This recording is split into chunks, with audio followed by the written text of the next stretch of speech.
Assalamualaikum warahmatullahi wabarakatuh. Selamat datang di kisah inspirasi kehidupan. Kali ini akan disajikan kisah inspiratif yang faktanya pun sudah terjadi dan semoga menjadi penguat hati Anda.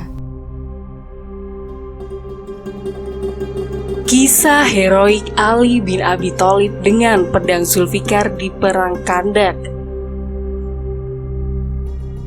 Perang ini menjadi abadi dan masyhur dalam sejarah Islam, antara lain karena diikuti dengan turunnya firman Allah Subhanahu wa Ta'ala, sebagaimana tercantum dalam Al-Quran Surah Al-Ahzab. Untuk pertama kalinya dalam usia yang masih muda, kaum muslimin di Madinah dikepung oleh kurang lebih 10.000 orang pasukan musyrikin yang terdiri dari berbagai suku dan kabilah. Pasukan itu diperkuat lagi oleh kaum Yahudi Banu Quraidah yang mengkhianati perjanjian perdamaian dengan Rasulullah SAW.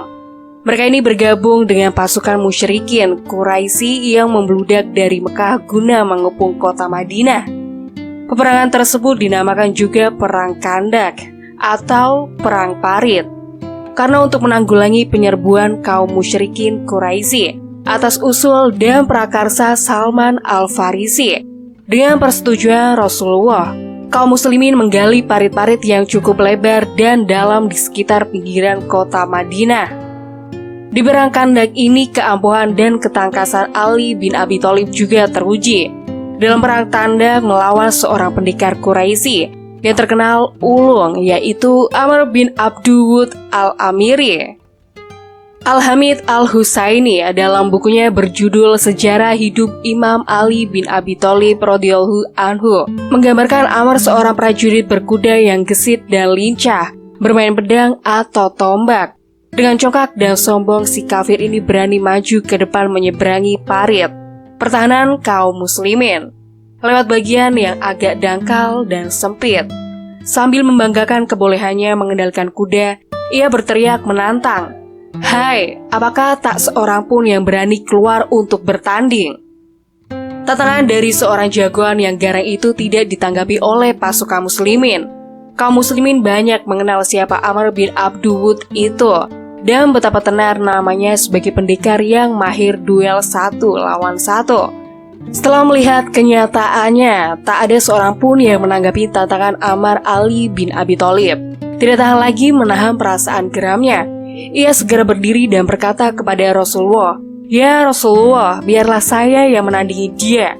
Nabi Muhammad yang mengetahui benar Amr itu seorang pendekar yang kenyang makan garam perang tanding, beranggapan bahwa Amr bukanlah tandingan bagi saudara misalnya yang baru berusia kurang dari 30 tahun itu. "Duduk sajalah engkau, dia adalah Amr," ucap Rasulullah. Di sisi lain, karena tidak ada juga jawaban dari pihak muslimin, maka Amr yang beringas itu berkoar lagi, "Mana itu surga yang akan kalian masuki bila kalian mati terbunuh?" Ejekan itu terasa seperti sembilu yang sangat mengiris-iris hati kaum muslimin. Tetapi mereka tetap diam. Dengan darah muda yang mendidih laksana lahar yang menyembur dari kepundan, Sayyidina Ali tidak dapat lagi menahan gejolak hatinya. Mendengar penghinaan yang sangat menyakitkan itu, ia mendesak lagi kepada Rasulullah, "Biarlah saya yang menghadapinya ya Rasulullah." Tetapi Rasulullah kembali memerintahkan supaya Ali duduk dan tenang, sebab yang akan dihadapinya bukan sembarang orang. Dengan perasaan yang sudah terbakar, dengan nada gemas, Ali berusaha meyakinkan Rasulullah bahwa ia sanggup melawan dedengot kaum musyrikin itu. "Biar Amr sekalipun ya Rasulullah." Mengingat tekad Ali bin Abi Thalib yang sangat begitu bulat, dan mengingat pula perlu membangkitkan keberanian kaum muslimin, akhirnya Rasulullah memberi izin dan restu kepada misalnya itu untuk tampil ke depan. Dengan hangat Ali menyambut persetujuan dan izin Rasulullah. Ia segera meloncat ke depan dan menyongsong tantangan seorang lawan yang bukan sembarangan. Dengan mengenakan baju besi dan mengunus pedangnya yang tersohor dengan nama Zulfikar, Ali maju dengan ayunan langkah yang tegap dan diiringi doa Rasulullah SAW. "Ya Allah, dia adalah saudaraku dan putra pamanku. Janganlah kau biarkan aku seorang diri tanpa dia. Sesungguhnya engkau tempat aku berserah diri yang sebaik-baiknya. Setelah berhadap-hadapan dengan Ammar, tanpa perasaan gentir sedikit pun, Ali bertanya kepada Ammar, "Hai Ammar, bukankah engkau pernah berjanji bahwa engkau akan menerima ajakan seorang dari Quraisy untuk menempuh salah satu di antara dua jalan hidup?" "Ya," jawab Ammar dengan singkat dan angkuh. "Engkau kuajak ke jalan Allah dan Rasul-Nya, ke jalan Islam," lanjut Ali. Kata-kata Ali ini diucapkan dengan suara lantang yang memecahkan kesunyian garis pertempuran. Hampir semua mata dua pasukan yang siap tempur tertuju kepada dua sosok tubuh yang sedang berhadap-hadapan. Ammar bin Abdu Wud yang sudah cukup usia, garang dan banyak pengalaman menghadapi perang tanding kini bertatap muka dengan seorang anak muda yang berdiri tegak di hadapannya. Pemuda pemberani, jantan dan perkasa, berbaju besi dengan pedang terhunus di tangan. Sungguh anggun kelihatannya. Konfrontasi antara dua orang itu melambangkan konfrontasi dari dua kekuatan yang berlawanan. Kekuatan lama yang sudah lapuk dan kekuatan baru yang sedang tumbuh, yaitu kekuatan jahiliyah dan kekuatan Islam. Mendengar pertanyaan yang bernada desakan itu, dengan cepat Ammar menyahut, "Aku tidak membutuhkan itu. Kalau begitu, mari kita mulai bertanding," tantang Ali sambil siaga menghadapi gerakan Ammar. Tantangan Ali itu diremehkan saja oleh Ammar. "Aku tak suka menumpahkan darahmu. Ayahmu kan teman karibku." Tanpa memperdulikan ucapan Ammar, Ali dengan perasaan tak sabar lagi berucap, "Tetapi demi Allah aku justru ingin membunuhmu." Ucapan seorang muda yang dianggap ketus oleh Ammar itu ternyata membangkitkan amarah dan meluapkan emosinya. Cepat saja darah perang yang mengalir dalam tubuh Ammar mendidih.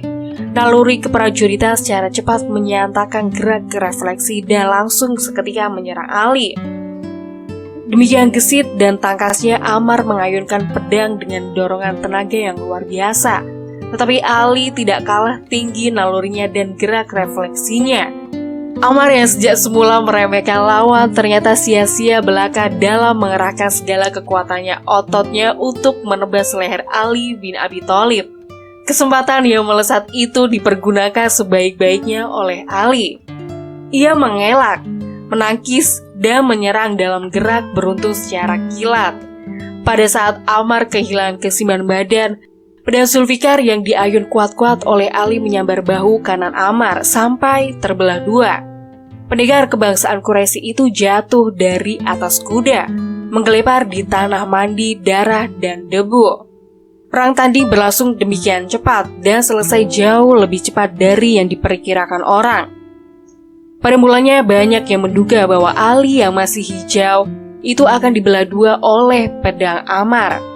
Oleh karena itu, ketika jagoan Quraisy itu tersungkur tidak bangkit lagi, banyak orang dari kedua pasukan terkesima. Hampir saja mereka tidak mempercayai apa yang sudah terjadi. Baru saja Ali menyerukan takbir, kaum muslimin menyambutnya dengan mengumandangkan kebesaran Allah. Allahu Akbar, Allahu Akbar. Selanjutnya Ali bin Abi Thalib kembali menghampiri Rasulullah dengan perasaan haru dan syukur kehadirat Allah Subhanahu wa Ta'ala. Rasulullah mengeluarkan pernyataan singkat. Perang tanding yang dilaksanakan oleh Ali bin Abi Thalib melawan Ammar bin Abdu Wud itu merupakan perbuatan paling mulia yang dilakukan umat sampai akhir kiamat. Terbunuhnya jagoan Quraisy ini belum menyelesaikan jalannya perang Khandaq, namun cukup menimbulkan kegoncangan yang hebat di kalangan pasukan penyerbu. Semangat pasukan penyerbu makin merosot setelah harapan mereka untuk dapat menerobos parit makin tipis. Dalam keadaan seperti itu, terjadilah angin ribut dan hujan deras diiringi suara petir sambar menyambar. Kemah-kemah dan perkakas-perkakas massa kaum musyrikin berterbangan dilanda angin kencang. Kubu pertahanan mereka menjadi porak-poranda dan banyak sekali di antara mereka yang tak tahan menghadapi tekanan udara dingin.